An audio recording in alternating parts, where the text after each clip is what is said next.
Hi, I'm Stefania Spampinato and I'm at the Dreaming Convention in Paris.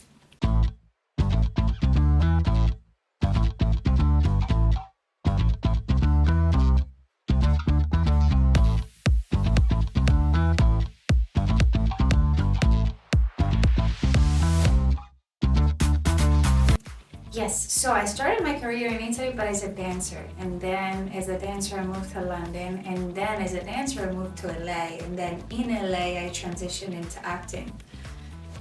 When I arrived in Los Angeles, my accent was like Italian British. So people were very confused as to where I was from. So that wasn't very helpful. And LA is very challenging. It's a very humbling place. Everybody is very attractive, very talented, very special.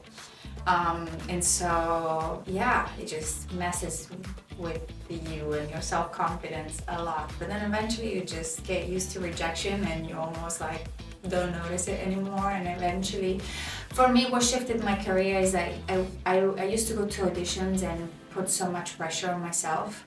I was very nervous. I feel like I got so few auditions because of my accent that I feel like I needed to do well in all of them. And that made me very nervous. And then I faced a big loss. I lost my mother, and it shifted my perspective completely because I went into the room feeling like, what's the worst that can happen? I don't get a job. I don't care. I just lost my mom. That's the real issue.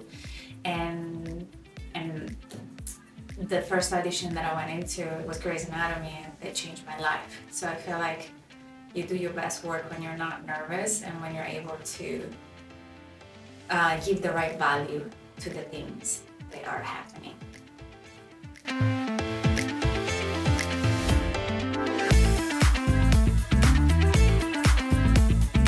But definitely Carina DeLuca because, first of all, because it's 7 years. I played this character for 7 years. And also I feel like I gave so much of me to this character because while in films your character has an arc, so you can plan for the character. On TV you just know what's the arc for that episode, so you have to fill in the gaps with what you think the character would do, say, act like. And so I feel like I had a very personal relationship with this character, and that's why it was the most meaningful so far.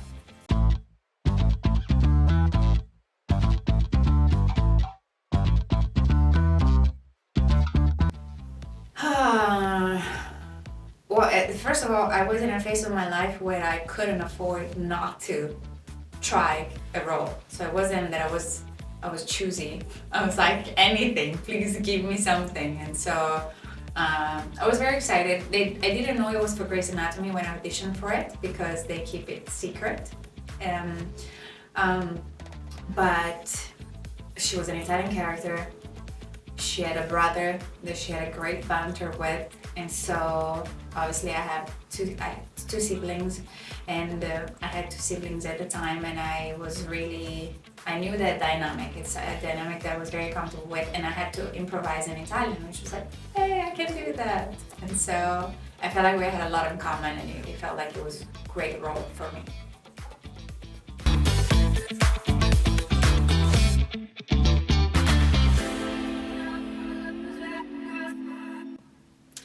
I thought Carina was extremely well written, and because she was foreign, she could say things that a lot of American characters didn't really say, or the writers didn't make them say those specific things, but because she was foreign, they were like, let's just get racy with it.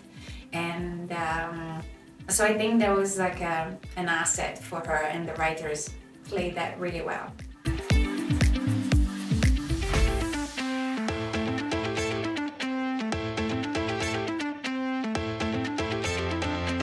So the first few months on Grey's Anatomy, I kept pinching myself because I was like, is this happening for real? Am I on Grey's Anatomy? Am I on a longer lasting medical drama in the world? Like this, it felt insane to go from working in a restaurant to being the biggest TV show arguably of all time. And so it was a bit of a dream reality situation where I was like, I showed up on set and I was so excited, but I feel like I forgot a lot of it because I was so high on excitement. But I remember, I feel like you get back a lot of the attitude that you bring on when you go on a job, and I was just happy and excited, and everybody was just very welcoming and great with me, and so that was great. The dynamic with Giacomo Giannotti was great because we could speak Italian, and there was a lot of like brother sister banter between us in real life. We used to sneak out and get espressos in weird places, so that was so fun. And then when I arrived in Station 19, is again like it was a show that had been on air for 3 years already, but everybody was incredibly welcoming, and they made me feel at home right away. So yeah, it was a very special 7 years of my life.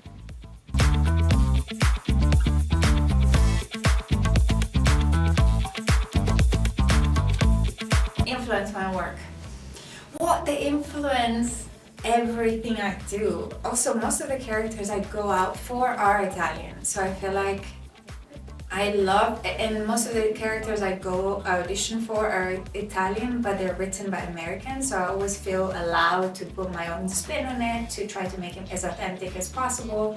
And I feel like Italians are very passionate, open-minded, open-hearted, and I love to come to the role with that attitude.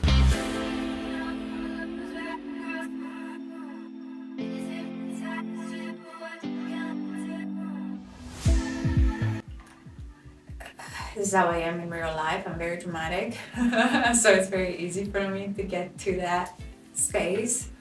It's funny because I feel like I'm very dramatic, but I also take things lightly at the same time. So it's like a weird contrast between how easy it is for me to cry and to go to very deep emotions, but then at the same time I can goof around and be silly 2 seconds later. I think we're all crazy. Actors are all insane, and we just get paid and embrace our insanity.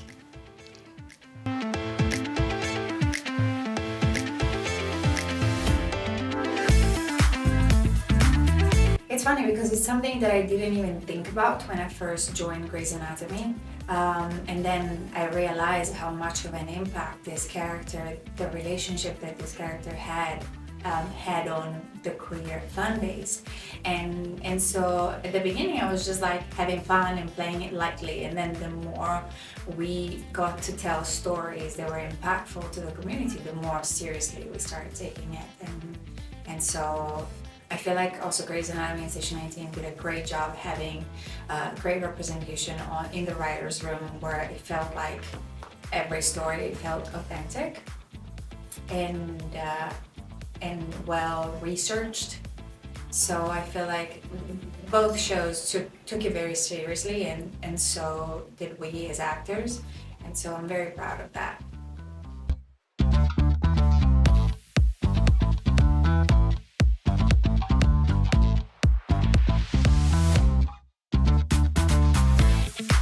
Yeah, they have. Somebody was saying to me like it was unthinkable to have a character, a main character with an accent on a network TV show, and I played one for 7 years, and so that's already a massive step forward. A lot of queer characters didn't have space in TV shows and movies before, and now they do. There's always room for improvement, but I feel like compared to where we started, we've gotten better. Yeah. Do your best and forget about it.